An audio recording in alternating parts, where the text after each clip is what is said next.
আগামীকাল বৃহস্পতিবার থেকে শুরু হতে চলেছে সপ্তদশ পশ্চিমবঙ্গ বিধানসভার অন্তিম বাজেট। আরও নির্দিষ্টভাবে বললে ভোট অন অ্যাকাউন্ট।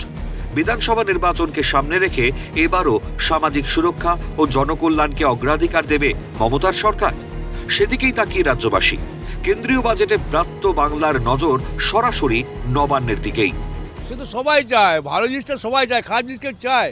সেটা তো আমরা অবশ্যই চাইবো যে রাজ্যের বাজেট এমন একটা হোক সাধারণ মানুষের যাতে একটু সুবিধা হয়, স্বাস্থ্যের দিকে নজর দিক, ঠিক আছে, শিক্ষার দিকে নজর দিক, এটা আর কি, এগুলো হলেই ভালো। বাজেট মানেই ভোটের গিমিক। রাজ্যের কাছে আশা নেই জানালেন আম জনতার একাংশ। রাজ্যের কাছে কিছু ভালো কিছু আশা রাখছি না। বাজেট কোনো সময় ভালো করে না, গিমিক দিয়ে চলে না, এইটুকুই। কাউরে মানে আকাশচুম্বী, কেউ কিছুই দেয় না। কেন্দ্রের বাজেটে কিছু পেলেন বাংলার মানুষ হিসেবে? বাংলা মানুষ কি পাবো, আমরা কিছুই পাইনি। আর রাজ্যের কাছে কি আশা রাখছেন? রাজ্যের বাংলার জন্য কি করতে পারে? রাজ্যে তো অনেক কিছুই দিবে, দেখা যাক কি দেয়। জিনিসের দাম তো সবই ঊর্ধ্বমুখী, নিম্নমুখী কেউ করবে না, কেন্দ্রেও না রাজ্যেও না। আমাদের যা স্ট্রাগল সেটা করতেই হবে। বললো বলতে আমাদের যারা চাকরিজীবী লোক, আমাদের যেহেতু আপনার ট্যাক্সটা আমাদের অনেক বেড়ে গেছে, আমাদের কম দিতে হচ্ছে ইনকাম ট্যাক্সে, সেই হিসাবে নো ডাউট আমরা ভালো বলবো। রাজ্যের বাজেটে কোনো আশা করি কেন মনে হচ্ছে? কী দেবে আর, ওই লক্ষ্মীর ভাণ্ডার দেবে, পয়সা আমাদের কাছ দিয়ে কাটবে না। কেন্দ্রের বাজেটে হতাশ বাঙালির আশা নিত্য প্রয়োজনীয় জিনিসের মূল্য কমাবে রাজ্যের সরকার। একাংশের দাবি রাস্তা তৈরি থেকে শিক্ষা সমস্ত খাতেই নজর দিক রাজ্য। যে জিনিসগুলো নিত্য প্রয়োজনীয় জিনিসগুলো লাগে সেগুলো যাতে একটু দাম কমে বা কিছু, এটাই আমাদের আশা পাওনা।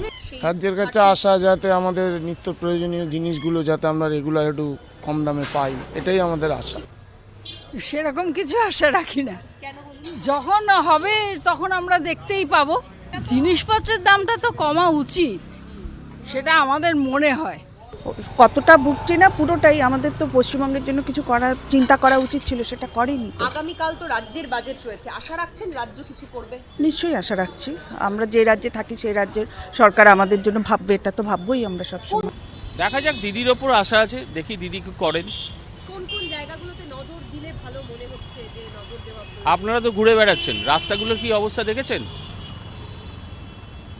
শুধু লক্ষ্মীর ভাণ্ডার 1000 টাকা দিলে তো হয় না, রাস্তাঘাট তো উন্নতি করতে হবে। এটা নাকি প্রাইম সিটি, হেরিটেজ সিটি, কোথায়? কিচ্ছু নেই। কি মত অর্থনীতিবিদদের? এবং ইলেকশনের আগে নর্মালি আমি দেখেছি বেশ কিছু পপুলার বাজেট মেশার্স গভর্নমেন্ট নিয়ে থাকে। সোশ্যাল ওয়েলফেয়ার অ্যান্ড অ্যালটমেন্ট ছিল, সেইটা কিন্তু সোশ্যাল সেক্টরের এখন অ্যালটমেন্ট প্রায় 73,000 কোটি টাকা।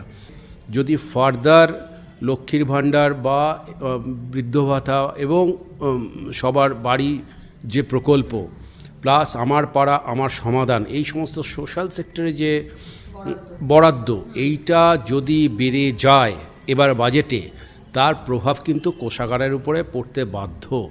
এবং তার ফলস্বরূপ গত বছর প্রায় 1,10,000 কোটি টাকা ঋণের যে প্রোগ্রাম ছিল, এবার 2026-27 সেই ঋণের যে ঋণ নেবার যে প্রবণতা, সেটা কিন্তু আরেকটু বেড়ে গেলে অবাক হব না।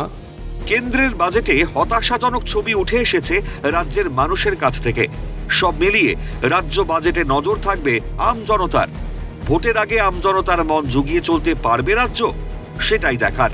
ক্যামেরায় গোপাল সেনের সঙ্গে অভিরূপা সাহার রিপোর্ট, ক্যালকাটা নিউজ।